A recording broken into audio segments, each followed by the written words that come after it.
માયાભાઈ આહિરના પુત્ર અને નવનીત બાલદિયા વચ્ચેના વિવાદને લઈ મોટા સમાચાર મળી રહ્યા છે। સરકારે ખૂબ મોટો નિર્ણય કર્યો છે આ મામલાની તપાસ માટે। મહત્વના સમાચાર એ છે કે આ મામલે હવે એસઆઈટીની રચના કરવામાં આવી છે, જેમાં ભાવનગર પોલીસને સદંતર બાકાત રાખવામાં આવી છે અને બહારના જિલ્લાના અધિકારીઓને આ મામલે એસઆઈટીની તપાસમાં સભ્ય તરીકે નિયુક્ત કરવામાં આવ્યા છે। વિગતે વાત કરીએ આ નવનીત બાલદિયાના કેસની તપાસમાં શું મોટા સમાચાર સામે આવ્યા છે તેના વિશે। નમસ્કાર, હું છું આપની સાથે તુષાર બસિયા। આપ જોઈ રહ્યા છો સોમાન।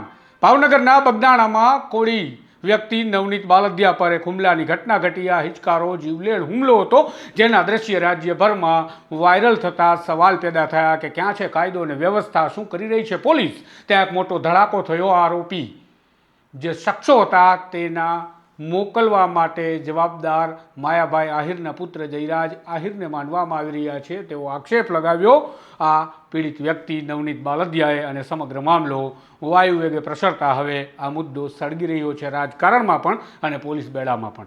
ત્યારે આ મામલે તપાસ ભાવનગર પોલીસના મહુવા ટાઉન પોલીસ સ્ટેશનના પીઆઈ પટેલને સોંપવામાં આવી અને બગદાણાના પીઆઈ ડાંગરને બદલી કરવામાં આવી, છતાં લોકોને સંતોષ નથી અને આજે કોળી સમાજના આગેવાનો જ્યારે ગાંધીનગર છે ત્યારે એસઆઈટીની રચના કરવાના મોટા સમાચાર આવ્યા છે।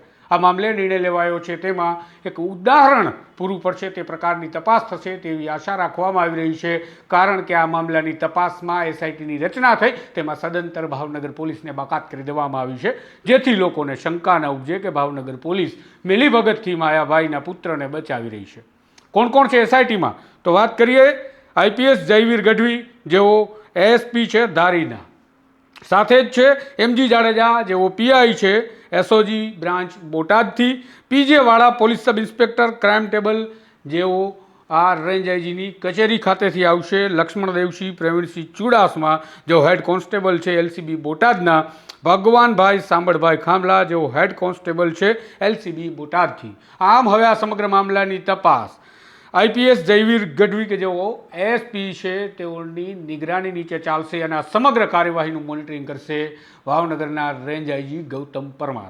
આ મહત્વના સમાચાર છે, ગુજરાતમાં બ્રેકિંગ ન્યૂઝ છે, કારણ કે આ મામલે દરેક લોકોની એક નજરે પોલીસ ચડી ગઈ છે, કારણ કે પોલીસને એ રીતે જોવામાં આવે છે જાણે પોલીસ આ સમગ્ર મામલાની તપાસમાં શંકા ઉપજાવે તે પ્રકારની કામગીરી કરતી હોય। ત્યારે ગુજરાત પોલીસે એક મહત્વનો નિર્ણય રહ્યો છે અને આ નિર્ણય લીધો છે, તેમાં એસઆઈટીની રચનાના આ નિર્ણયને સરાહનીય રીતે હવે લોકો જોઈ રહ્યા છે અને લોકો આશા રાખી રહ્યા છે કે એસઆઈટી દૂધનું દૂધ અને પાણીનું પાણી કરશે, જેથી ખબર પડે કે આ હુમલા વખતે વિડીયો કોણે બનાવ્યો, કઈ રીતે બનાવ્યો, કોના કહેવાથી હુમલો થયો, શા માટે હુમલો થયો અને આ હુમલાની પાછળ માયાભાઈના પુત્ર જયરાજની ભૂમિકા છે કે કેમ, અને સાથે જ કે આ ઘટનામાં પોલીસની મિલીભગત હતી કે કેમ, આ તમામ મુદ્દે તપાસ થશે। હાલ એસઆઈટીને આ તમામ કાગળો જે મહુવા ટાઉન પીઆઈ તપાસ કરી રહ્યા હતા તેને સોંપવાના આદેશ થઈ ચૂક્યા છે અને હવે આ સમાચાર સામે આવતા કહેવાય રહ્યું છે કે ગાંધીનગરમાં કોળી સમાજના નેતાઓ જે એકત્રિત થયા અને આજે મંત્રીથી લઈ ધારાસભ્યથી લઈ સાંસદ તમામ જે રાજ્ય સરકાર પાસે રજૂઆત લઈને પહોંચ્યા હતા તેનું ફળ આવ્યું છે